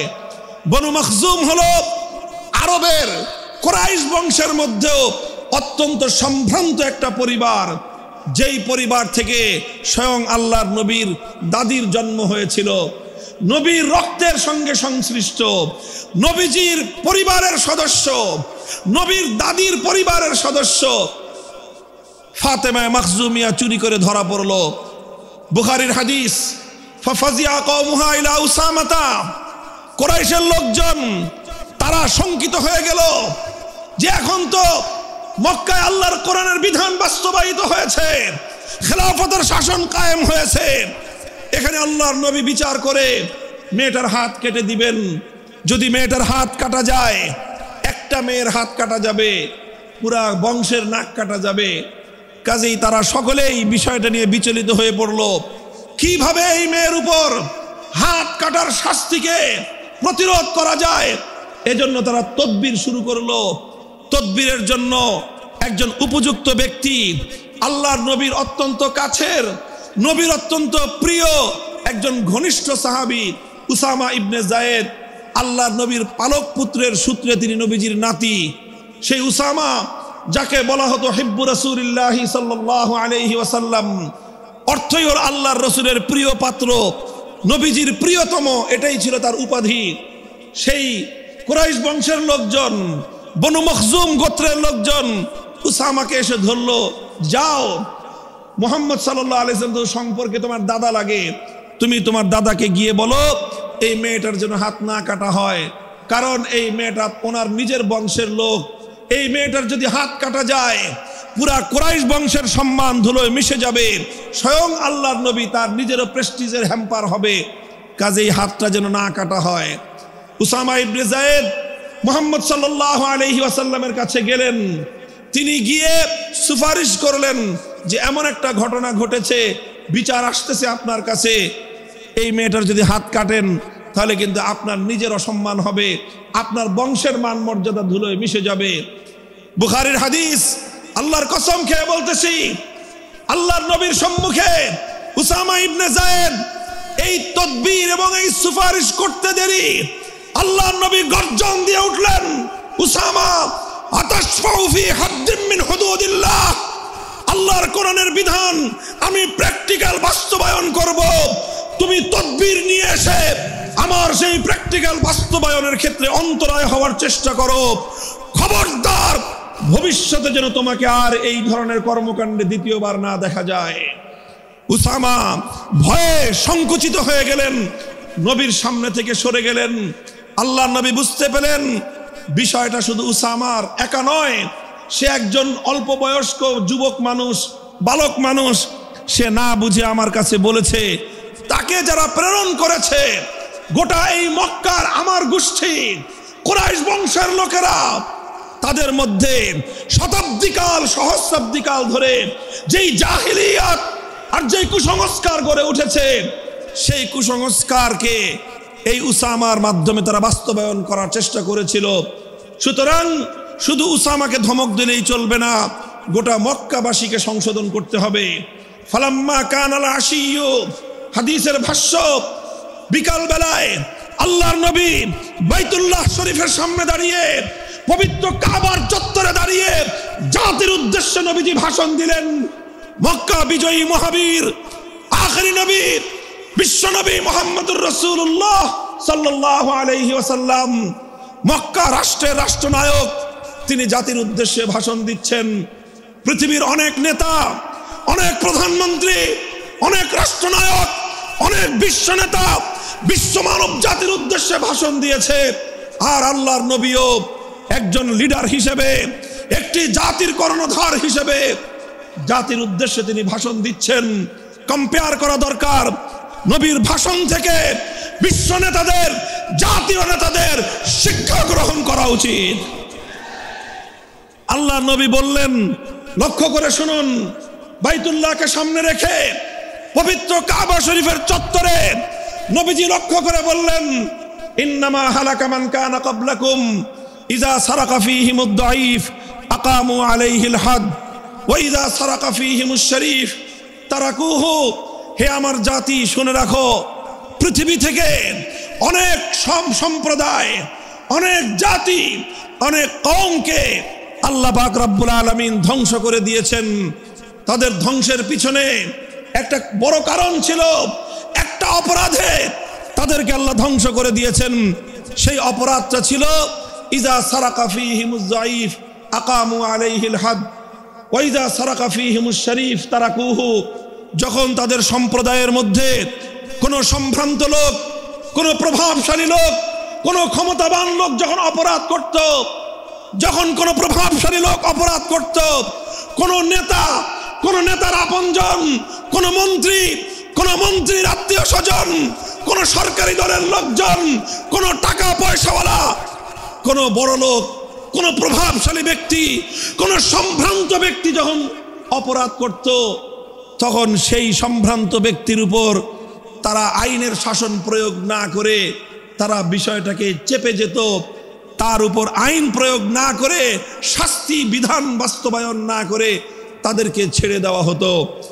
ওয়াইজা সারাকা ফীহিমুদ দাঈফ, আর একই অপরাধ যখন দুর্বল মানুষ করত, খেটে খাওয়া মানুষ, মেহনতি মানুষ, রিকশাওয়ালা, শ্রমিক, ঠেলাগাড়ি চালক, নৌকার মাঝি, মজদুর, পথের টোকাই, এই শ্রেণীর দুর্বল মানুষ যখন অপরাধ করত, যেই অপরাধ করে মন্ত্রীর দুলাভাই ছাড়া পেয়েছে, যেই অপরাধ করার পরে এমপির শালার শাস্তি হয় নাই, যেই অপরাধ করার পরে শিল্পপতির বিচার হয় নাই, যেই অপরাধ করার কারণে রাজনৈতিক নেতার কোনো বিচার হয় নাই, একই অপরাধ দুর্বল, গরিব, অসহায় মানুষ করার পরে তার উপর আইনের শাসন 100 ভাগের জায়গায় 200 ভাগ বাস্তবায়ন করা হয়। আল্লাহ নবী বলেছেন, পৃথিবীতে ইসলাম এসেছে শুধুমাত্র ইবাদত, নামাজ, রোজার, হজ, যাকাতের বিধান বাস্তবায়নের জন্য নয়। ইসলাম দুনিয়াতে আগমন করেছে, তার আগমনের অন্যতম উদ্দেশ্য হলো সমস্ত বৈষম্য দূর করে, জুলুম আর বেইনসাফি দূর করে বিশ্ব সভ্যতায় ন্যায় এবং ইনসাফ কায়েম করা।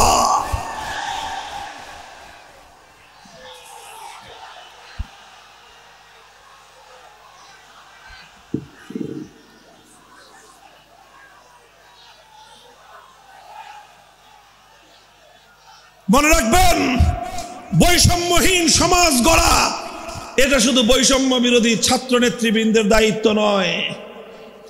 বৈষম্যহীন সমাজ গড়া এটা শুধুমাত্র বৈষম্য বিরোধী ছাত্র নেতৃবৃন্দের দায়িত্ব নয়।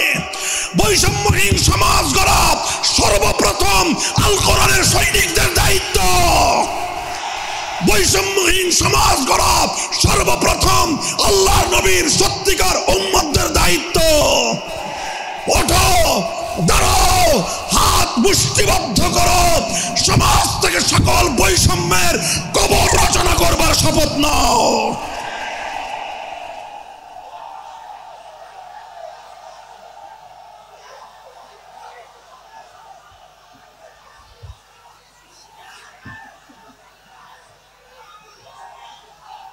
মুহতারাম হাজিরিন, কথাটা খুব জায়গা লক্ষণীয়, শোনার বিষয়। যারা একটা বৈষম্যহীন সমাজ দেখতে চাও, যারা জুলুম এবং অত্যাচারে অতিষ্ঠ হয়ে গিয়েছ, যাদের জীবনকে এই ধরনের অন্যায়, অবিচার, জুলুম, শোষণ, স্বৈরতন্ত্র যাদের অন্তর হৃদয়কে জ্বালিয়ে পুড়িয়ে ছারখার করে দিয়েছে, হে হতাশাগ্রস্ত জাতি, আসল কোরআনের কাছে আমরা তোমাদেরকে মুক্তির বার্তা শোনাই, আমরা তোমাদেরকে সান্ত্বনার বাণী শোনাবো। আসো, হাতে হাত রাখি, সমস্ত বৈষম্য, জুলুম, স্বৈরতন্ত্রের কবর রচনা করে আল্লাহর কোরআনের সমাজ গড়বার জন্য হাতে হাত রাখি। দেখেন, আল্লাহ পাক রব্বুল আলামিন যুগে যুগে যত নবী রাসূল প্রেরণ করেছেন, যুগে যুগে যত আসমানি কিতাব আল্লাহর পক্ষ থেকে অবতীর্ণ হয়েছে, কেন হয়েছে? শুধুমাত্র মুসল্লিদের সমাজ গড়বার জন্য নয়, শুধুমাত্র রোজাদার সমাজ গড়ার জন্য নয়, অবশ্যই কোরআন এবং কিতাব নাজিল হয়েছে নামাজের জন্য, অবশ্যই কোরআন এবং কিতাব নাজিল হয়েছে রোজা, হজ, যাকাত সহ আল্লাহ পাকের যাবতীয় বিধান সমাজে বাস্তবায়ন করার জন্য। তবে একমাত্র এটাই উদ্দেশ্য নয়, বরং সমস্ত কিতাব, সমস্ত নবী রাসূল দুনিয়াতে আগমন করার অন্যতম একটা মৌলিক লক্ষ্য। কোরআনে পাকের সূরাতুল হাদীদ থেকে তেলাওয়াত করেন, অর্থ বুঝেন, মর্ম বুঝার চেষ্টা করেন। লাকাদ আরসালনা রুসুলানা বিল বায়িনাতি ওয়াল হুদা ওয়া আনজালনা মাআহুমুল কিতাবা ওয়াল মিজান লিয়াকুমান নাসু বিল কিসত। আল্লাহ কোরআন বলছে যে আমি নবী রাসূল পাঠিয়েছি, আসমান থেকে যুগে যুগে কিতাব নাজিল করেছি। এই সব কিছুর অন্যতম একটা উদ্দেশ্য হলো লিয়াকুমান নাসু বিল কিসতি। কোরআন নাজিলের উদ্দেশ্য, নবী প্রেরণের উদ্দেশ্য, শরীয়ত প্রেরণের উদ্দেশ্য, ধর্ম প্রেরণের উদ্দেশ্য হলো, অন্যতম উদ্দেশ্য হলো লিয়াকুমান নাসু বিল কিসতি। মানব সমাজ থেকে অন্যায়, অবিচার, জুলুম, শোষণ দূরীভূত করে ন্যায় এবং ইনসাফ কায়েম করা, এটাই হলো ইসলামের অন্যতম মৌলিক লক্ষ্য। যদি ইনসাফ কায়েম না করা যায়, ইসলাম অনুসরণ করা যায় না।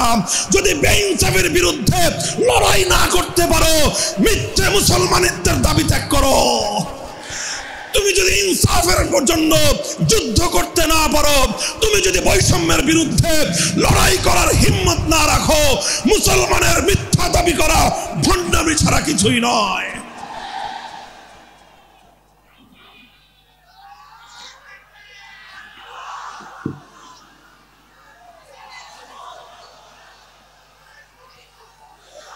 এই জন্য আমাদেরকে বুঝতে হবে, আমাদের জীবনের অন্যতম মিশন, যে জন্য আল্লাহ তার নবীদেরকে পাঠিয়েছেন, নবীদের জীবনের মিশন যা ছিল, নবীর উত্তরাধিকারী, নবীর অনুসারীদের জীবনের মিশনও সেটাই হবে। বলেন কথা ঠিক না বেঠিক? যে পথে গিয়েছে নবীদের জীবন, সে পথে যাবে আমাদের জীবন। যেটা ছিল নবীদের ভীষণ, সেটাই হবে আমাদের ভীষণ। যদি এটাই হয় সত্য কথা, এটাই যদি হয় শপথ, তবে বৈষম্যহীন সমাজ গড়বার জন্য যা করতে হয় তাই করা আমার আর তোমার জিম্মাদারি। যদি সেজন্য আমাদেরকে ঘাম ঝরাতে হয়, ঘাম ঝরানো আমাদের দায়িত্ব। আর যদি সেজন্য চোখের অশ্রু দিতে হয়, চোখের অশ্রু দেওয়া আমাদের দায়িত্ব। যদি সম্পদের কোরবানি করতে হয়, মাল সম্পদের কোরবানি করা, সেটাই আমাদের জীবনের দায়িত্ব এবং উদ্দেশ্য।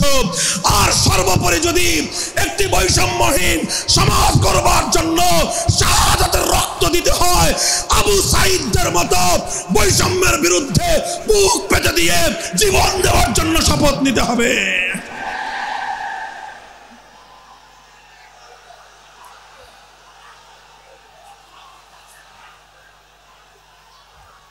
এই প্রস্তুত থাকবেন তো? ইনশাআল্লাহ? আল্লাহর নবী বললেন এই বৈষম্য চলবে না, এই বৈষম্য জাহিলিয়াত, এই বৈষম্য মূর্খতা। সমাজের মধ্যে নিজের দলের লোক অন্যায় করলে পগার পার, বিরোধী দলের লোক অন্যায় করলে আইনের শাসনে 100 ভাগের জায়গায় 200 ভাগ। নিজেরা অপরাধ করলে সেই অপরাধীকে ছাড়িয়ে নেওয়ার জন্য সমস্ত আয়োজন। বিপক্ষ মতের লোকজন অপরাধ না করা সত্ত্বেও তাদেরকে কেচোর মতো মাটির গর্ত থেকে ধরে এনে তাদেরকে বিচারের মুখোমুখি দাঁড় করানো, অন্যায়ভাবে তাদের জীবন থেকে তাদের যৌবনের সময়গুলো কেড়ে নেওয়া, বছরের পর বছর অন্ধকার কারা প্রকোষ্ঠে তাদেরকে বন্দী করে রাখা, এই জুলুম এবং অন্যায়ের অবসান যদি না ঘটাতে পারো, পুরুষ এবং যুবক মানুষ হিসেবে আল্লাহর কাছে জবাবদিহিতার সুযোগ থাকবে না। কাজেই তাফসীরুল কোরআন শুধুমাত্র কোরআনের তেলাওয়াতের জন্য নয়, তাফসীরুল কোরআন শুধু আল্লাহর কোরআনের মর্ম বোঝানোর জন্য নয়। আল্লাহর কোরআন তেলাওয়াত করতে হবে, মর্ম বুঝতে হবে, আর তালিমে হিকমতের কর্মসূচির অধীনে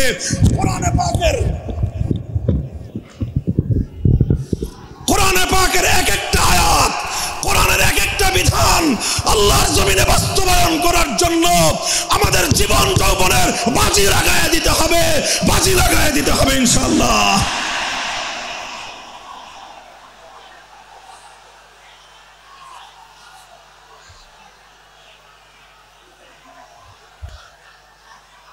হযরত রাসূল আকরাম সাল্লাল্লাহু আলাইহি ওয়াসাল্লাম বলছিলাম, জাতির উদ্দেশ্যে প্রদত্ত মক্কা বিজয়ী মহাবীর আমিরুল মুমিনিন নবিয়ুল্লাহ খলিফাতুল্লাহ ফিল আরদ খলিফাতুল মুসলিমিন মুহাম্মদুর রাসূলুল্লাহ সাল্লাল্লাহু আলাইহি ওয়াসাল্লামের বক্তব্যের কথা।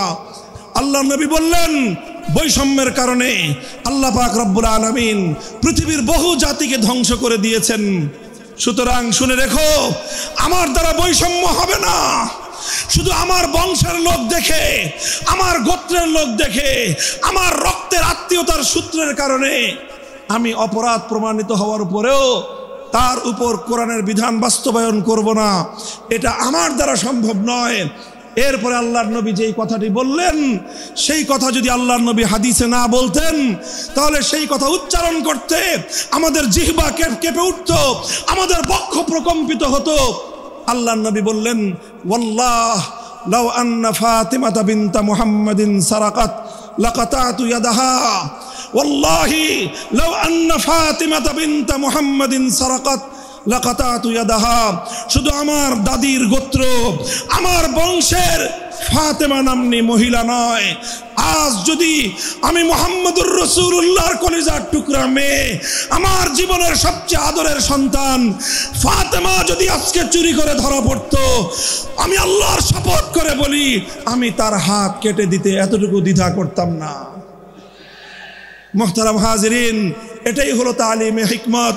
আল্লাহর কোরআনের বিধান বাস্তবায়ন করতে গিয়ে ছুরি যদি নিজের সন্তানের গলার উপর দিয়ে যায়, ইব্রাহিম খলিলুল্লাহর মতো ছুরি চালায় দিতে দ্বিধা করা যাবে না। যদি ইনসাফ কায়েম করতে গিয়ে ছুরি যদি নিজের সন্তানের হাতের উপর দিয়ে যায়, সে হাত স্তব্ধ হয়ে যাবে না, সে হাত থমকে দাঁড়াতে পারবে না। যেখান দিয়ে ইনসাফ যাবে সেখান দিয়ে ইনসাফকে চালিয়ে দিতে হবে। রাসূল আকরাম সাল্লাল্লাহু আলাইহি ওয়াসাল্লাম ঘোষণা করলেন, আল্লাহর আয়াত নাজিল হলো, ইয়া আইয়ুহাল্লাযীনা আমানুত্তাকুল্লাহ ওয়া যারু মা বাকিয়া মিনার রিবা ইন কুনতুম মুমিনিন। হে মুমিনগণ, সুদকে তোমরা পরিহার করো যদি ঈমানদার হয়ে থাকো। যদি ঈমানদার হয়ে থাকো, কি করো তোমরা? সুদকে পরিহার করো। কি করো? ইত্তাকুল্লাহ, তোমরা আল্লাহকে ভয় করো। ওয়াজারু মা বাকিয়া মিনার রিবা, সুদের যা অবশিষ্ট আছে এই সব কিছু তোমরা পরিহার করো। আর যদি না করো, সুদ যদি তোমরা পরিহার না করো, ফাজানু বিহারবিম মিনাল্লাহি ওয়া রাসূলিহি, আল্লাহ এবং তার রাসূলের পক্ষ থেকে যুদ্ধের ঘোষণা শুনে নাও। হে জাতি, হে মুসলিম সম্প্রদায়, আমরা তোমাদের কাছে পয়গাম পৌঁছে দিতে চাই, আল্লাহর উপর বিশ্বাসী জাতি, আল্লাহর নবীর উপর আস্থাশীল জাতি কোনোদিন সুদি কারবার করতে পারে না। সুদ ভিত্তিক অর্থ ব্যবস্থা দিয়ে তাদের সমাজ চলতে পারে না। আল্লাহর উপর বিশ্বাসীদের সমাজ যদি হয় সুদ ভিত্তিক, তার অর্থ হলো রাত দিন আল্লাহ এবং তার রসুলের সঙ্গে তারা যুদ্ধে লিপ্ত। যেই মুসলিম জাতি আল্লাহর সাহায্য নিয়ে বিশ্বব্যাপী বিজয়ী হওয়ার স্বপ্ন দেখে, সে মুসলিম জাতি যদি স্বয়ং আল্লাহর সঙ্গে যুদ্ধে লিপ্ত থাকে, তাদের জীবনেও কল্যাণ এবং বিজয় আসার সম্ভাবনা নাই। এই জন্য মুসলিম জাতির উত্থানের জন্য মুসলমানদের বিজয়ের পূর্ব শর্ত হলো সুদ পরিহারের মাধ্যমে আল্লাহর সঙ্গে যুদ্ধ বন্ধ করতে হবে, আল্লাহর পক্ষ থেকে সাহায্য চাইতে হবে। কোরআনের আয়াত, সূরা বাকারার আয়াত, এই আয়াত নাজিল হওয়ার পরে আল্লাহর নবী শুধু তেলাওয়াত করে দায়িত্ব ক্ষান্ত করেন নাই, শুধু সুদের মর্ম বুঝিয়ে নিজের দায়িত্ব ক্ষান্ত করেন নাই। তৃতীয় দায়িত্ব তালিমে হিকমত, সুদকে সমাজ থেকে সমূলে উৎখাত করার উদ্যোগ নিয়েছেন। বলেন সুবহানাল্লাহ। শুধু আলোচনা করে বক্তৃতা দিয়ে নবীর দায়িত্ব শেষ হয় নাই, শুধুমাত্র তাফসীর করে দিয়ে নবীর দায়িত্ব ক্ষান্ত হয় নাই, বরং এক একটা বিধান, আল্লাহর এক একটা আয়াত কিভাবে সমাজে বাস্তবায়ন করা লাগে, করা যায়, নবীজি প্র্যাকটিক্যাল ভাবে তার উদ্যোগ গ্রহণ করেছেন। কিভাবে উদ্যোগ নিয়েছেন? সুদের বিরুদ্ধে কি উদ্যোগ নিয়েছিলেন? কিতাব উল্টান, হাদিসের কিতাব, বুখারী শরীফের হাদিস, নবীজি ঘোষণা দিলেন, আলা ইন্না রিবাল জাহিলিয়াতি মাওদুউন তাহতা কদামাইয়া। জাহিলিয়াতের যুগে যত সুদের কারবার চলতো, ইসলাম এবং আল কোরআনের সমাজ গড়বার পর সেই জাহিলি যুগের রীতি, সুদ ভিত্তিক অর্থ ব্যবস্থা মুসলিম সমাজে আর থাকতে পারে না। নবীজি বললেন, সুদের কবর রচনা করলাম আমি আমার পায়ের নিচে। আল্লাহ নবী আক্ষরিক অর্থে এ কথা বললেন, আমি আমার পায়ের নিচে সুদের কবর রচনা করলাম। এরপরে আল্লাহ নবী ঘোষণা দিলেন, অনেকে আছো তোমরা যারা আগে কুফরির জামানায় জাহিলিয়াতের যুগে সুদের উপর লগ্নি করেছো, সুদের উপর মানুষকে ঋণ দিয়েছো, সুদী মহাজন যারা সুদের ভিত্তিতে মানুষকে টাকা দিয়েছো, এইরকম কাজ কারবার যারা করত, সেই যুগে তাদের মধ্যে একজন ছিলেন স্বয়ং আল্লাহর নবীর চাচা হযরত আব্বাস বিন আব্দুল মুত্তালিব রাদিয়াল্লাহু আনহু। মক্কার ঘরে ঘরে আব্বাস রাদিয়াল্লাহু আনহু মানুষের কাছে ঋণ টাকা দিতেন, টাকা পাওনা ছিল এবং সকল টাকা লগ্নি করা ছিল, বিনিয়োগ করা ছিল সুদের ভিত্তিতে। আল্লাহর নবী ঘোষণা করলেন, জাহেলি যুগের সমস্ত সুদ আমি আল্লাহর নবী মওকুফ ঘোষণা করলাম। সর্বপ্রথম যেই সুদ আমি মাফ ঘোষণা করলাম সেটা হলো আমার চাচা আব্বাসের সুদ। কাউকে আমার চাচার কাছ থেকে যারা ঋণ নিয়েছিল, কেউ আর আমার চাচার সুদ দিতে হবে না, শুধুমাত্র মূল পুঁজিটা ফেরত দিবে। সুদ আজ থেকে কবর রচনা করা হলো। হে মুসলমান, যেই সুদের কবর রচনা করে সেই কবরের উপর ইসলামের বিজয়ের বুনিয়াদ কায়েম হয়েছিল, ইসলামের বিজয়ের কেতন উড়েছিল। অন্যায় বৈষম্যের কবর রচনা করে, সুদ ভিত্তিক অর্থ ব্যবস্থার কবর রচনা করে আজ মুসলমানেরা আবার সেই কবর খুঁড়ে সেখান থেকে জুলুম, অত্যাচার, সুদ ভিত্তিক অর্থ ব্যবস্থাকে কবরের পচা মাল, কবরের মরা পচা করা লাশ মুসলিম সমাজের মধ্যে আবার পুনর্বাসিত করেছে। এজন্যই আজ মুসলমানদের এই অধপতন। যদি মুক্তি চাও, যদি মুক্তি চাও, শুধুমাত্র ইবাদত দিয়ে মুক্তি আসবে না। ইবাদত যেমন করতে হবে, যেরকম নামাজ, রোজা, হজ, যাকাত, তাসবিহ, তাহলিল আদায় করতে হবে, ঠিক একইভাবে সমাজ সংস্কার করার জন্য সমাজ থেকে জুলুম দূর করতে হবে, বৈষম্য দূর করতে হবে, বেইনসাফি দূর করতে হবে, সুদ ভিত্তিক অর্থ ব্যবস্থার বিরুদ্ধে জাতীয়ভাবে ঐক্য গড়ে তুলে সুদের বিরুদ্ধে যুদ্ধ ঘোষণা করতে হবে। রাজি আছেন তো ইনশাআল্লাহ? আল্লাহ পাক তৌফিক দান করেন। হাত নামান। 3 দফা কর্মসূচি গেল, তালিমে হিকমত সর্বশেষ আলোচনা ও সমাপ্তির দিকে। নবীজির 4 নম্বর কর্মসূচি হলো ওয়া ইউআল্লিমুহুমুল কিতাবা ওয়াল হিকমাতা ওয়া ইউযাক্কিহিম। ইউযাক্কিহিম অর্থ হলো তাজকিয়া। তাজকিয়ার অনেক অর্থ। তাজকিয়া বলে শুধুমাত্র পীর মুরিদি বোঝানো হয়, তাজকিয়া বলে শুধুমাত্র তাসাউফ চর্চা বোঝানো হয়, তাজকিয়া বলে শুধুমাত্র কিছু ওয়াজিফা আদায় করা বোঝানো হয়। তাজকিয়ার আসল সারমর্ম হলো, একটু লক্ষ্য করে বুঝেন, খুব গভীর এবং তাৎপর্যময় একটা কথা। তাজকিয়ার মূল অর্থ হলো, দেখেন কর্মসূচি ছিল কয়টা?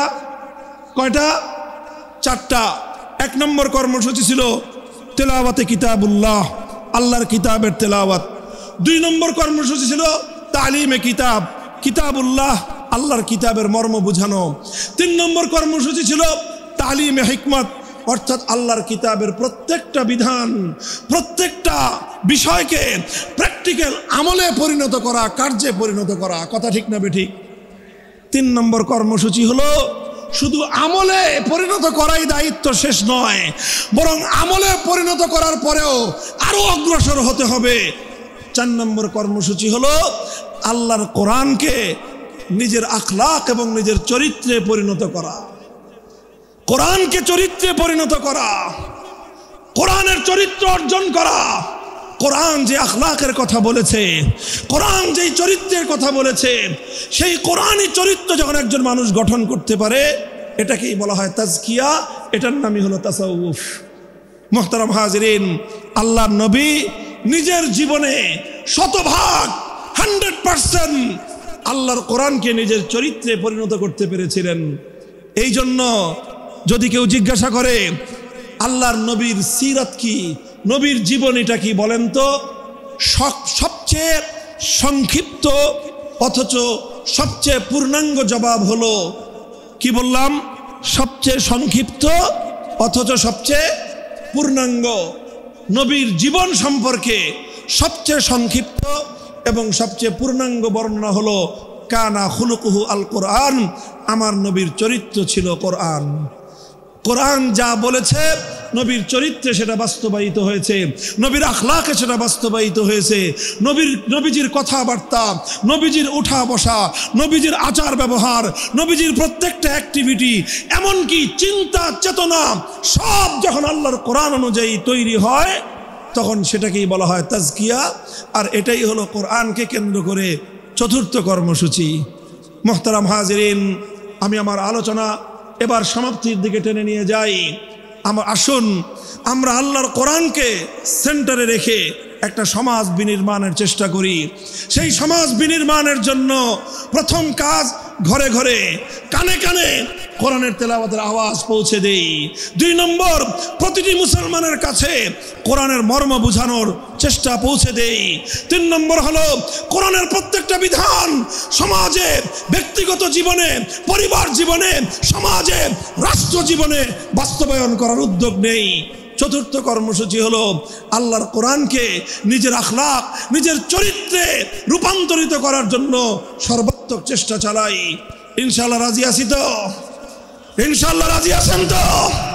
আল্লাহর কোরআন শুধুমাত্র তেলাওয়াত নয়, শুধুমাত্র তাফসীর আর ব্যাখ্যা নয়, এই কোরআনকে বাস্তবে পরিণত করবার জন্য মুসলমানরা যদি উদ্যোগ গ্রহণ করে, আগামীর বিশ্ব হবে ইসলামের বিশ্ব, আগামীর বিশ্ব হবে আল কোরআনের বিশ্ব ইনশাআল্লাহ।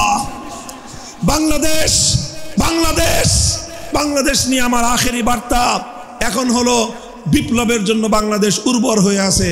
কথা বলেন ঠিক না বেঠিক?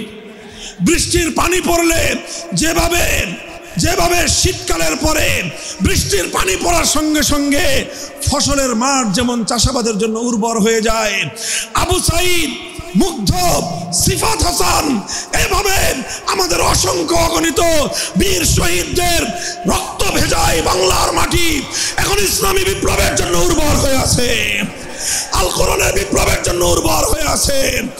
এই সমাজ, এই জমিন এখন বিপ্লবী চায়। সে বিপ্লব আব্রাহাম লিঙ্কনের আদর্শের বিপ্লব নয়, সে বিপ্লব কার্ল মার্কস, মাও সেতুং আর লেনিনদের বিপ্লব নয়। বাংলার মাটি আরেকটা বিপ্লব দেখতে চায়, সে বিপ্লব হবে আল কোরআনের বিপ্লব, সে বিপ্লব হবে ইসলামী সমাজ গঠনের বিপ্লব।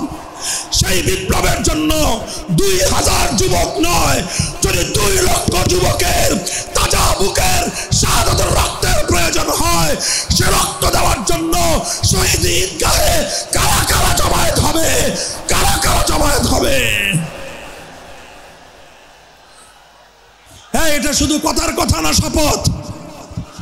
এটা কথার কথা না, শপথ, এটা অঙ্গীকার। কার সাথে? কার সাথে? ইনশাআল্লাহ এই শপথ এবং অঙ্গীকারের উপর আমরা আমাদের জীবনের অবশিষ্ট সময়গুলো অতিক্রম করার চেষ্টা করব। করবেন তো ইনশাআল্লাহ? আল্লাহ পাক কবুল করুন, তৌফিক দান করেন। 3 দিন ব্যাপী আজিমুস শান তাফসীরুল কোরআন মাহফিলের এই আয়োজন সার্থক হোক, ইসলামী সমাজ গঠনের জন্য এখান থেকে মানুষ অনুপ্রেরণা নিয়ে ঘরে ফিরুক, ঘরে ঘরে কোরআনের আলো, ঘরে ঘরে কোরআনের তেলাওয়াত, কোরআনের তালিম এবং কোরআনের হিকমতের আমল শুরু হোক। আল্লাহ আমাদের সকলকে গ্রহণ করুন, তৌফিক দান করেন।